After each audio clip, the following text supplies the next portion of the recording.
बच्चे सड़कों पर हैं और उनका जेन्युइन डिमांड है। पिछले 7 साल से जो भी जेपीएससी का एग्जाम हुआ है, जेएसएससी का एग्जाम हुआ है, सीजीएल का एग्जाम हुआ है, अब तो आ रहा है कि सबों में करप्शन है, सबों में पैसे दिए गए। गरीब परिवार के बच्चे जो दिन रात मेहनत करते हैं वो नौकरी नहीं कर पाते।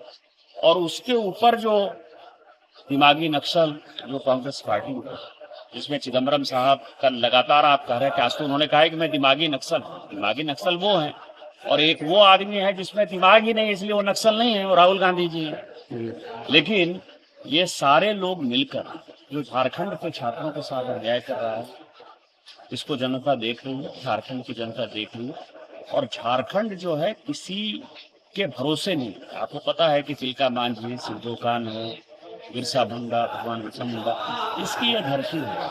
जब अंग्रेज से हम नहीं डरे, ये छोटी मोटी पिद्दी सरकार से हम क्या डरने वाले हैं। हमारे लोग जो है संघर्ष करेंगे और सत्ता से उखाड़ेंगे। तो आप जाने वाले थे सर रांची, उसको पोस्टपोन क्यों किया गया? मतलब क्या तो उसमें कोई नई रणनीति? मैंने ये कहा कि जो अनशन है, अनशन एक ऐसी चीज है जिसमें राष्ट्रीय अध्यक्ष से जो है परमिशन लेने की आवश्यकता है। प्रदेश अध्यक्ष जी ने कहा कि अभी तक उसका परमिशन नहीं मिला है। और दूसरा, मुझे लगता है कि पार्टी ये भी सोच रही होगी कि देवेंद्र महतो जी इतने दिनों से जो है वो अनशन कर रहे हैं, उनके साथ साथी अनशन कर रहे हैं। पॉलिटिकल फिगर होने के नाते वो जो है राजनीतिक रंग हो सकता है। छात्रों का जो आंदोलन है वो राजनीति में जो है भारतीय जनता पार्टी नहीं फंसाना चाहती होगी, इसलिए अभी तक इजाजत नहीं मिली है। लेकिन जैसे ही इजाजत मिलेगी मैं जाऊंगा। किया था एक वीडियो, क्या है उस वीडियो में और इसको लेकर है तौबा मची हुई है सर? ये राहुल जी और सोनिया जी एक दूसरे से बात करते हैं और उसमें लगातार जो है उन्होंने कहा कि नहीं, हम ऐसा नहीं कर रहे थे, मल्लिकार्जुन खड़गे जी बीमार थे।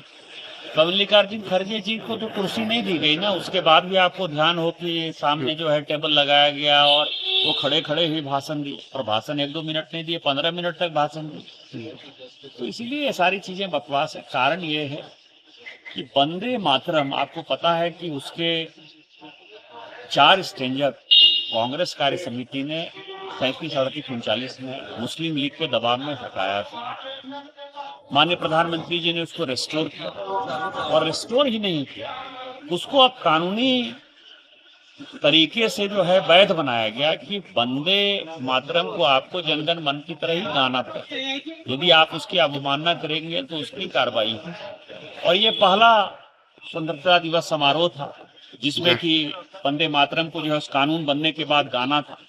लेकिन इनकी जो मुस्लिम परस्त राजनीति है, जो कि भारत को माता मानने को तैयार नहीं है, जो भारत को देवी मानने को तैयार नहीं है, जो भारत की आत्मा को मानने के तैयार नहीं है, तो जो ये अंग्रेजी मानसिकता है, विदेशी मानसिकता है, वो दृष्टिगोचर नहीं।